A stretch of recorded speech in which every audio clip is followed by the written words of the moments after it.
Alcohol সমৃদ্ধ খাবার খাওয়া নিষিদ্ধ। তো ব্যবহারের জন্য উপাদান হিসাবে থাকলে সেসব প্রসাধনী ব্যবহার করা যায়।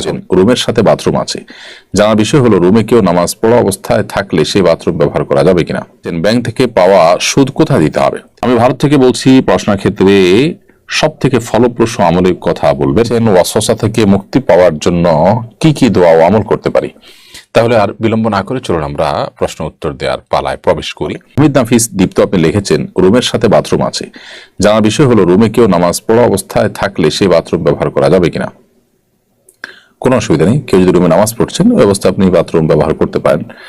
রুমে একজন নামাজ পড়ছেন মানে এই না যে আপনি রুমে টয়লেট ইউজ করতে পারবেন না, বাথরুমের দরজা খুলতে পারবেন না, এরকম কোনো নিষেধাজ্ঞা নেই। আব্দুল সামাদ আপনি লিখেছেন, ব্যাংক থেকে পাওয়া সুদ কোথায় দিতে হবে। ব্যাংক থেকে সুদ যদি অটোমেটিক চলে আসে তাহলে সেক্ষেত্রে সেটা গরিব দুঃখী অভাবী মানুষদেরকে দান করে দিবেন সওয়াব নিয়ত করা ছাড়া। যেহেতু ব্যাংকের এই সুদ তার প্রকৃত প্রাপককে তাকে খুঁজে বের করে ফেরত দেওয়া সম্ভব না, সেজন্য এই কাজটি আপনি করবেন। আর যদি শুধু ব্যাংকে লেনদেন না করার সুযোগ থাকে, অপশন থাকে, তাহলে সেটাকেই আপনার গ্রহণ করা উচিত। আমি ভারত থেকে বলছি, পড়াশোনার ক্ষেত্রে সব থেকে ফলপ্রসূ আমলের কথা বলবেন। পড়াশোনা করার জন্য রাতে তাড়াতাড়ি শুয়ে ভোর রাতে উঠে পড়াশোনা করার চেষ্টা করবেন। আল্লাহর নাম নিয়ে পড়াশোনা করার চেষ্টা করবেন, বিসমিল্লাহ বলে পড়াশোনা করার চেষ্টা করবেন। এগুলোতে পড়াশোনা আপনি মনোযোগী হতে পারবেন, রপ্ত করতে পারবেন খুব দ্রুততার সাথে ইনশাআল্লাহ তাআলা। মারিয়াম আপনি লিখেছেন, ওয়াসওয়াসা থেকে মুক্তি পাওয়ার জন্য কি কি দোয়া ও আমল করতে পারি। বনু মারিয়াম, ওয়াসওয়াসা থেকে, কুমন্ত্রণা থেকে মুক্তি লাভের জন্য আপনি সাধারণভাবে আল্লাহ সুবহানাহু ওয়া তাআলার কাছে দোয়া করতে পারেন, আল্লাহ আমার মনের ওয়াসওয়াসা আপনি দূর করে দেন। এর ভিতরে কোন কোন দোয়া এই সম্পর্কে আছে, যেমন আল্লাহুম্মা জাআল ওয়াসাবিসা কলবি খাশিয়াতাক, আল্লাহ আমার অন্তরের যে ওয়াসওয়াসা গুলো আছে, কুমন্ত্রণা গুলো আছে, সেগুলোকে আপনার ভয় দিয়ে আপনি পরিবর্তন করে দিন। বিশেষ করে ওয়াসওয়াসা থেকে মুক্তি লাভের জন্য কিছু রুকিয়া রয়েছে, প্লে স্টোরে বা ইউটিউবে বা অন্যান্য চ্যানেলে আপনি যদি খোঁজ করেন ওয়াসওয়াসার রুকিয়া, তাহলে সেক্ষেত্রে বহু ওয়াসওয়াসার রুকিয়া পাবেন, সেগুলো আপনি শুনতে পান, এতে ওয়াসওয়াসার এই রোগটা সাধারণত দূর হয়। রাজু ইসলাম রাজু লিখেছেন, কাউকে ভালোবাসলে তাকে পাওয়ার জন্য কি আল্লাহর কাছে দোয়া করা যাবে। ভাই রাজু ইসলাম, কাউকে যদি আপনি ভালোবাসেন, কাউকে পছন্দ করেন, বিয়ের আগে যে পছন্দ করাটা, এই পছন্দ করা এক জিনিস আর ভালোবাসা আরেক জিনিস। পছন্দ করলেন সেটিতে হতেই পারে, তাহলে আল্লাহর কাছে বললেন যে আল্লাহ অমুককে আমার কাছে দিনদার মনে হয়, আমি তাকে পেতে চাই। আপনি দোয়া করতে পারেন, কিন্তু তার চেয়ে উত্তম দোয়া, আদর্শ দোয়া হলো যে আল্লাহ যদি তাকে পাওয়ার মধ্যে আমার কল্যাণকর হয় আপনি ব্যবস্থা করে দিন, আর না হলে আমার মন থেকে তাকে দূর করে দিন। এটি হলো সবচেয়ে আদর্শ দোয়া, সবচেয়ে সঠিক দোয়া। কারণ আপনি যাকে পাওয়াটাকে গুরুত্বপূর্ণ মনে করছেন, ভালো মনে করছেন, তাকে পাওয়াটা গুরুত্বপূর্ণ নাও হতে পারে, আপনার জন্য বরং ক্ষতিকর হতে পারে, সেই বিষয়টি আমাদের মাথায় থাকতে হবে। আর বিবাহের আগে এই তথাকথিত ভালোবাসা কারোর প্রতি, এটা হারাম। অতএব পছন্দ হওয়া কোনো কারণে তার সম্পর্কে জানলেন, জানার সুযোগ হয়েছে, কাকতালীয় ভাবে জেনেছেন, সেই জায়গা থেকে আপনি তাকে পছন্দ করেন, সেটা ভিন্ন বিষয়। কিন্তু তাকে রীতিমতো ভালোবাসেন, স্বামী স্ত্রীকে যেরকম ভালোবাসে সেরকম ভালোবাসেন, তাকে ফিল করেন, এবং আপনি এই পছন্দ হওয়াটাকে আরো ডিপ লেভেলে নিয়ে গেছেন, তো সেটা অবশ্যই গুনাহের কথা, সেটা কিন্তু জায়েজ নয়। ইউটিউব চ্যানেলে প্রশ্ন করেছেন, বিদেশ থেকে রেমিটেন্সের 1 লাখ টাকা আসলে 2000 টাকা এক্সট্রা দেওয়া হয়, এটা নেওয়া কি হালাল হবে। যে প্রশ্ন বহুবার এসেছে এবং প্রত্যেকবার আমরা উত্তর দিয়েছি আলহামদুলিল্লাহ, এটা সম্পূর্ণ হালাল, কারণ এটি একটি ভালো কাজের প্রণোদনা।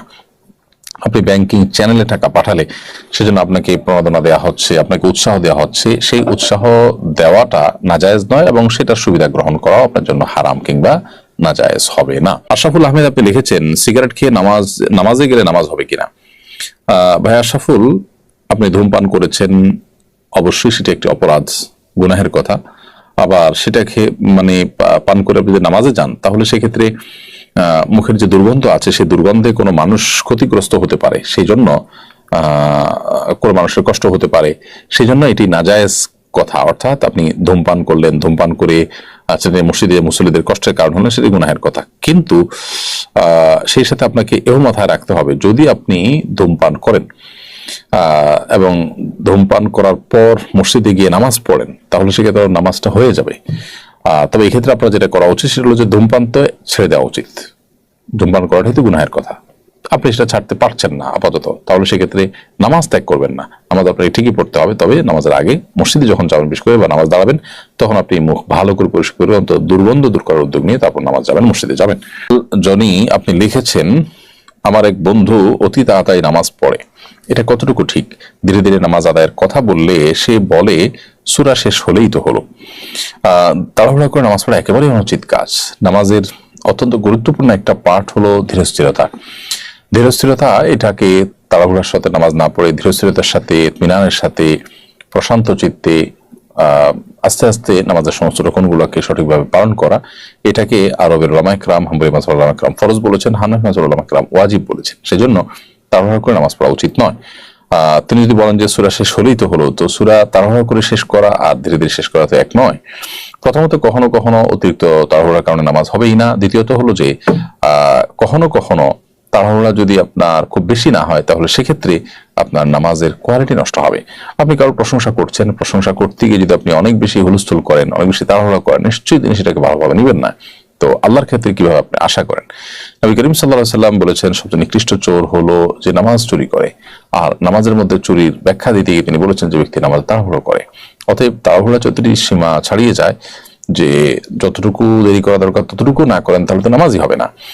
আর যদি এত বেশি তাড়াহুড়া না হয়, তাহলে সেই ক্ষেত্রে এই কমপক্ষে কোয়ালিটি নষ্ট হবে। যত ধীরস্থিরতা, যত শান্ত চিত্তে আপনি নামাজ পড়বেন, যত সময় নামাজ পড়বেন, নামাজ তত। তানজিলা ইসলাম আপনি লিখেছেন, আমরা জানি অ্যালকোহল সমৃদ্ধ খাবার খাওয়া নিষিদ্ধ, তো ব্যবহারের জন্য উপাদান হিসাবে থাকলে সেসব প্রসাধনী ব্যবহার করা জায়েজ হবে কিনা, যেমন লোশন, ক্রিম বা স্নো।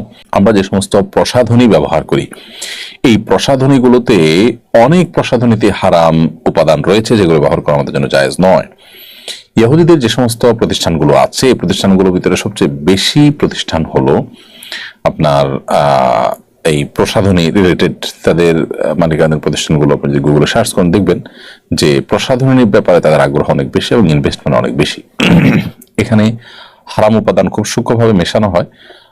শুকরের অনেক কিছু থাকে যেগুলো আসলে আমরা অনেকে জানিও না। আর দ্বিতীয়ত হলো, মনে করি যে এখানে আর হালাল হারামের কি আছে।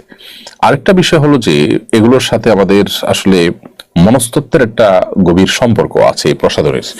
তো এখানে আসলে এমন কিছু উপাদান থাকে যেগুলো আমাদের মনস্তত্ত্বকে নিয়ন্ত্রণ করা হয় বা ধর্মহীনতার দিকে ধাবিত করা হয়। বিষয়টা জাস্ট কোনো ধারণা প্রসূত বিষয় না, এটার উপরে বহু গবেষণা রয়েছে, বহু বই পুস্তক রয়েছে, বহু আর্টিকেল আপনি অনলাইনেও পাবেন, অথেন্টিক এবং সুষ্ঠু বিষয় যারা বিশেষজ্ঞ তাদের।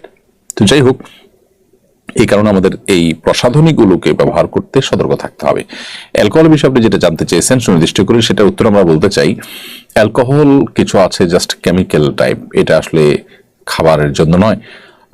সেটা যদি থাকে তাহলে সেটা ব্যবহার করাকে আরব উলামায়ে কেরাম জায়েজ বলেছেন, সৌদি আরবের উলামায়ে কেরাম জায়েজ বলেছেন। শেখ মোহাম্মদ সালেহ আল মুনাজ্জিদ হাফিজাহুল্লাহ ইসলাম কিউইতে এবং অন্যান্য উলামায়ে কেরাম তারা এটিকে জায়েজ বলেছেন, বিকজ এটি আসলে পান করার যে অ্যালকোহল, মাদক, সেটি তার আওতায় নয়, এটি জাস্ট একটা কেমিক্যাল এবং এটি পান উপযোগী না। অতএব এটি থাকলে সেটি নাজায়েজ হবে না। তবে নাজায়েজ হওয়ার অন্য কোনো কারণ আছে কিনা প্রসাধনীতে, সেটি আমাদের দেখতে